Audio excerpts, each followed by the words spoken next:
யார வேணாலும் நான் மன்னிப்பேன். அவரை என்னால கடைசி வரைக்கும் மன்னிக்கவே முடியாது. நீ அவ்வளவு பெரிய தப்பு பண்ணி கம்பெனியை நஷ்டப்படுத்தின. உன்னை நாங்க மன்னிச்சு வீட்டுக்குள்ள சேர்த்துக்கல. ஓ, உனக்கு ஒரு நியாயம், எங்க அண்ணனுக்கு ஒரு நியாயமா? ஏன் இப்ப அவன் போனதுனால உன் வாழ்க்கையில என்ன கெட்டு போச்சு? உன்னதான் கேக்குறேன், சொல்லு, என்ன கெட்டு போச்சு? நல்லா தானே வாழ்ந்துட்டு இருக்க. அதெல்லாம் நான் சொல்லணும். என்ன சொல்ல போற? உங்களை கல்யாணம் பண்ணிக்கிட்டதால என் வாழ்க்கை தான் கெட்டு போச்சு. இத நான் சொல்லணும். உன்னை கல்யாணம் பண்ணிக்கிட்டதுனால என் வாழ்க்கை தான் கெட்டு போச்சு.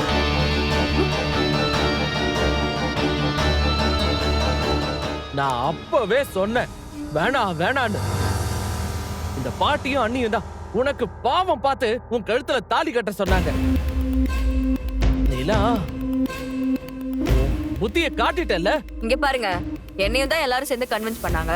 நான் ஒன்னும் உடனே எல்லாம் இந்த கல்யாணத்துக்கு ஒத்துக்கல. ஓ. ஓ. அப்ப இத்தனை நாள் என் மேல அக்கறை இருக்கிற மாதிரி எல்லாம் பேசுனீங்க, அதெல்லாம் என்னதான் இருந்தாலும் நீங்க புருஷன் தானே, அதை மாத்த முடியாதுல்ல. எல்லாத்தையுமே மறந்துட்டு இந்த லைஃபை ஏத்துக்கிட்டு வாழலாம் தான் நான் நினைக்கிறேன்.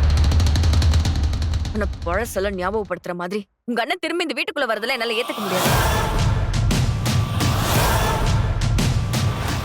பார்க்கலாம், எத்தனை நாள் நீ இப்படி சொல்றன்னு பார்க்கலாம்.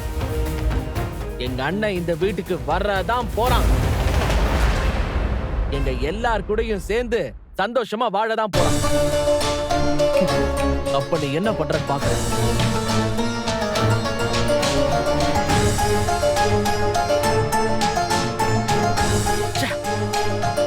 என் மாமா மார்கதரிசி முகத்துக்காக பாக்குறேன். இல்லன்னு வச்சுக்கோ. ஏன் இல்லனா என்ன பண்ணுவீங்க? அது அது அது வந்து என்ன என்ன வேணாலும் பண்ணுவேன். எங்க அண்ணன் வரட்டும், அதுக்கப்புறம் பேசிக்கிறேன்.